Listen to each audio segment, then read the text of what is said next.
Hello everyone, welcome to academic solution. তো আশা করছি তোমরা সবাই অনেক বেশি ভালো আছো। তো আজকে কাছে আমরা আলোচনা করব তোমাদের যারা নবম শ্রেণীর শিক্ষার্থী আছো তাদের সেই স্বাস্থ্য সুরক্ষা বিষয়ে অর্ধবার্ষিক পরীক্ষায় তোমাদের কোন কোন বিষয় থেকে প্রশ্ন আসতে পারে সে ব্যাপারে আজকে দিক নির্দেশনা দেওয়া হবে। তো তোমরা যারা নতুন আছো এবং এখন যারা এই চ্যানেলটিকে সাবস্ক্রাইব করেনি দ্রুত সাবস্ক্রাইব করে নাও। তো চলো আমরা দেখে নিই তোমাদের এই যারা নবম শ্রেণীর শিক্ষার্থী আছো তোমাদের স্বাস্থ্য সুরক্ষা বিষয়ে কোন কোন অধ্যায়ের কোন কোন টপিক থেকে কোশ্চেন আসতে পারে।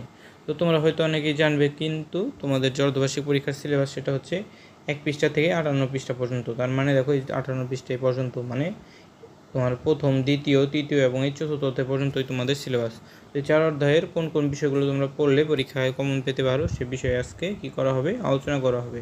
তাই এখনই যারা চ্যানেলটিকে সাবস্ক্রাইব করনি দ্রুত সাবস্ক্রাইব করে নাও। চলো আমরা দেখে নিই যে প্রথম অধ্যায় যে মিডিয়া ব্যবহার যত্নবান হয়ে এই অধ্যায়ে আমরা কোন কোন বিষয় সম্পর্কে পড়ব। তো দেখো যে এখানে আমাদের জীবনে যে মিডিয়ার যে বিভিন্ন প্রভাব আছে, যে শারীরিক, মানসিক, ইতিবাচক, নেতিবাচক এই প্রভাবগুলো আমরা পড়বো। এই ছকটা কিন্তু আমাদের জন্য গুরুত্বপূর্ণ, এটা কিন্তু পরীক্ষা আসার সম্ভাবনা রয়েছে। এবং স্বাস্থ্য সুরক্ষায় এই মিডিয়ার যে কী কী ইতিবাচক প্রভাব রয়েছে, যেমন শারীরিক ক্ষেত্রে এবং মানসিক ক্ষেত্রে সামাজিক ক্ষেত্রে এই প্রভাবগুলো বের করবে। এবং স্বাস্থ্য সুরক্ষায় মিডিয়ার নেতিবাচক প্রভাব শারীরিক, মানসিক ও সামাজিক ক্ষেত্রে এগুলো আমাদের বের করতে হবে। তো এগুলো পড়ার পর আমরা কী করবো, দেখো সচেতনতায় আমার দলের কাজ, অর্থাৎ আমরা এইগুলো সচেতন করার জন্য আমাদের মানুষরা কী কী কাজ করতে পারি আমরা সেগুলো আমরা করার চেষ্টা করব। তো দেখো এরপরে কী আছে, যে মিডিয়ার কী কী ক্ষতিকর প্রভাব আছে, অর্থাৎ এই মিডিয়ার ব্যবহার করে মানুষের কী কী ক্ষতি হচ্ছে সে বিষয়গুলো আমাদের এখানে উল্লেখ করতে হবে। এরপর দেখো কী আছে, মিডিয়ার কী কী নেতিবাচক প্রভাব মোকাবেলায় আমরা কী কী কাজ করতে পারি এই প্রভাবগুলো মোকাবেলার জন্য, সে বিষয়গুলো আমরা খুব ভালোভাবে দেখব। এরপর আছে তোমার এই সঠিক তথ্য জানানোর পর, অর্থাৎ আমরা কীভাবে এই সঠিক তথ্যগুলো জানতে পারি সে বিষয়গুলোর দিকে আমাদের কী করতে হবে, নজর দিতে হবে।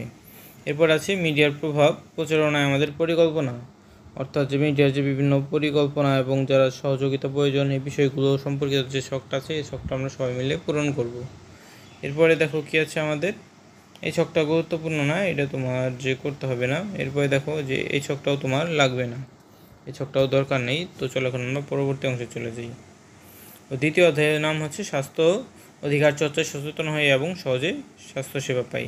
তো এই স্বাস্থ্যসেবা অংশে আমরা কী কী লিখবো, দেখো এই যে প্রথম যে ছকটা দেখতে পাচ্ছ, শারীরিক স্বাস্থ্য, মানসিক স্বাস্থ্য এবং কারা কারা সেবা গ্রহণ করে, কারা সেবা প্রদান করে, এগুলো আমাদের লিখতে হবে। এটা গুরুত্বপূর্ণ একটা ছক, এটা সবাই মিলে করবে। এবং স্বাস্থ্যসেবা গ্রহণকারী ও স্বাস্থ্যসেবা প্রদানকারী কর্মীর যে কী কী অধিকার রয়েছে, অর্থাৎ যে স্বাস্থ্যসেবা গ্রহণ করছে এবং যারা প্রদান করছে তাদের তো কিছু অধিকার রয়েছে, সেই অধিকারগুলো কি সেগুলো আমাদের লিখতে হবে। এবং স্বাস্থ্য অধিকার রক্ষায় আমরা কী কী ভূমিকা পালন করতে পারি এবং কী কী ভূমিকা রয়েছে সে বিষয়গুলো আমরা এখানে লিখব। এবং পরিবারের অসুস্থ বয়স্ক ব্যক্তির পরিচর্যায় আমরা কী কী কাজ করতে পারি সেই বিষয়গুলো আমাদের এইখানে তুলে ধরতে হবে। তো চলো আমরা দেখে নিই এর পরবর্তীতে আমাদের কোন বিষয়গুলো আছে। এই ছকগুলো যে দেখতে পাচ্ছ এগুলো অতটা গুরুত্বপূর্ণ নয়, এগুলো তোমরা না করলেও হবে। তো এরপর আমরা তৃতীয় অধ্যায়ে চলে যাই। তৃতীয় অধ্যায়ের নাম হচ্ছে সব বাধা পেরিয়ে চলো যাই এগিয়ে। তো এই অধ্যায়ে আমরা কোন কোন বিষয় সম্পর্কে পড়বো চলো একটু দেখে নেই। তো যে বিভিন্ন যে ইনডোর এবং আউটডোর খেলাগুলো আছে এগুলো সবাই খেলতে পারে না। তো দেখো এই যে খেলার নাম এবং খেলায় অংশগ্রহণ করানোর উপায় এবং আমরা যা করতে পারি এই ছকটা আমরা চাইলে করতে পারি এবং নাও করতে পারি, এটা অতটা গুরুত্বপূর্ণ একটা ছক না। এর পরবর্তীতে আমরা পরবর্তী অংশে চলে যাই। তো দেখো এই যে এটাও তো গুরুত্বপূর্ণ না, এটাও তোমরা চাইলে স্কিপ করতে পারো। তো এরপর আমরা পরবর্তী যে অধ্যায়টা আছে, যে আপন আলোয় হই আলোকিত, অর্থাৎ কীভাবে আমরা আলোর মাধ্যমে কী করতে পারি, অন্যজনকে আলো দিতে পারি। কিন্তু এই যে দেখো এখানে একটা ছক ছিল, সবার জন্য উপযোগী খেলা নির্বাচন এবং খেলার জন্য প্রয়োজনীয় বিভিন্ন সংস্করণ আছে, এগুলো আমরা সবাই মিলে গ্রহণ করব। এখানে আর কোন কোন বিষয় আমরা তুলে ধরতে পারি, দেখো আপন আলোয় হয়ে আলোকিত, এই আপন আলোয় হয়ে আলোকিত অংশে আমরা কোন কোন বিষয়গুলো পড়বো, আমরা ঘটনা 1, ঘটনা 2 এই ঘটনাগুলো পড়বো। এবং এরপর আমরা আরও কী করতে পারি, যৌন হয়রানি, নিপীড়ন, সহিংসতা এবং অন্যান্য ঝুঁকিপূর্ণ আচরণ এবং এর প্রভাব এবং ফলাফলগুলো যে আছে এগুলোকে আমরা কী করতে পারি, এগুলো আমরা ছক পূরণ করতে পারি। তো এরপরে আমরা কোন কোন বিষয়গুলো আরও করতে পারি চলো একটু দেখে নেই। আমরা যৌন হয়রানি, নিপীড়ন ও সহিংসতা থেকে নিজেকে সুরক্ষায় আমাদের যে ভাবনাগুলো আছে এই ভাবনাগুলো কিন্তু আমরা এখানে লিখতে পারি। তো দেখো আমাদের এখানে যে বিষয়গুলো মনে রাখা জরুরি, ছেলে কিংবা মেয়ে কেউ যেন হয়রানি না হয় এবং নিপীড়ন ও সহিংসতার শিকার হতে পারে যে কেউ, তখন আমরা কী কী বিষয়গুলো আমরা মনে রাখবো এই সংক্রান্ত এই ছকটাও কিন্তু আমরা সবাই মিলে কী করব, পূরণ করব। তো দেখো এর পরবর্তী অংশে কী আছে, এই পরবর্তী অংশে তোমার যে আছে হচ্ছে স্বাস্থ্য সুরক্ষায় তোমার কী কী কাজ আছে, অর্থাৎ নিজে সুরক্ষিত রাখতে যৌন হয়রানি, নিপীড়ন এবং যে বিভিন্ন সহিংসতা প্রতিরোধে তুমি কোন কোন কৌশল সম্পর্কে জানলে এবং কোন কোন কৌশল সম্পর্কে তুমি মানুষকে সচেতন করবে সে বিষয়গুলো, এবং কেউ যেন হয়রানি সহিংসতার শিকার হলে তখন তোমার দায়িত্ব কী, এ সংক্রান্ত ছকটাও তোমার পূরণ করতে হবে। এরপরে দেখো তোমার কি আছে, কিশোর জড়িয়ে পড়ছে বলে বিভিন্ন যে ঝুঁকিপূর্ণ আচরণ, সেই ঝুঁকিপূর্ণ আচরণগুলো তোমার এই ছকটা পূরণ করতে হবে। এগুলো আমরা সঠিকভাবে পূরণ করব।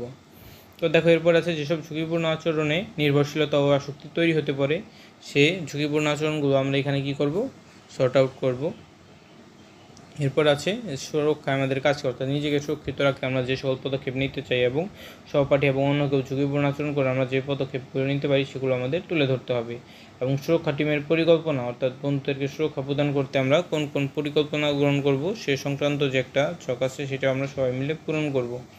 তো এগুলো করার পর মোটামুটি আমাদের যে অধ্যায়টা পুরোপুরি শেষ, এবং এগুলো করলেই তোমাদের সিলেবাসটা মোটামুটি কমপ্লিট হয়ে যাবে। তো যা যা বললাম 58 পৃষ্ঠা পর্যন্ত কিন্তু তোমাদের সিলেবাস। তো 58 পৃষ্ঠা পর্যন্ত কিন্তু অনেক কিছু স্কিপ করেছি এবং অনেক কিছু বলেছি, যেগুলো বললাম এগুলো যেন তোমরা দাগিয়ে রাখো বইয়ে, তাহলে কিন্তু অনেক কিছুই কাউন্ট পাবে। তো আজকে এ পর্যন্তই। এই ভিডিওটি ভালো লাগে থাকলে অবশ্যই ভিডিওতে লাইক এবং চ্যানেলটিকে সাবস্ক্রাইব করতে ভুলবে না।